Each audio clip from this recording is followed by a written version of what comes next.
New information. Over the last few years, counties across central Illinois have seen a rise in their homeless population. And as our Marlena Lang reports, Champaign-Urbana's point-in-time count shows that trend continues. The continuum of service providers to the homeless completes a point-in-time count every January in order to gauge roughly how many homeless individuals are in the area. With this year's count, they discovered that there has been an increase in homeless individuals, but a decrease in certain types of housing. In this year's point-in-time count, we did see an increase in the number of people experiencing homelessness. And so this year there were a total of 279 people that we identified who are experiencing homelessness.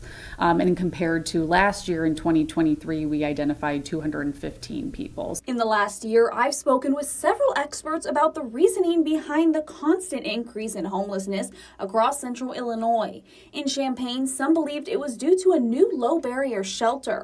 But the more common answer is it's too expensive for many to afford basic necessities. Unfortunately, these are trends that are occurring nationwide, and I think especially in the last few years, the rising cost of housing in particular, as well as inflation, is playing a part in that. There's a growing disparity between people's income. Another factor, Harmon says, is the loss of pandemic support, such as rent assistance and SNAP benefits. During this year's point-in-time count, the Continuum also conducted a housing inventory count, which tracks housing projects exclusive to people experiencing homelessness. Harmon says through this count, they discovered a decrease in emergency shelter beds while revealing a significant increase in transitional and permanent housing beds. It was kind of a shifting from emergency shelter to transitional housing, and I think that's just indicative of, some people need longer-term support. But Harmon says the need for emergency shelter is still there. And there's an increasing need for emergency shelter as well.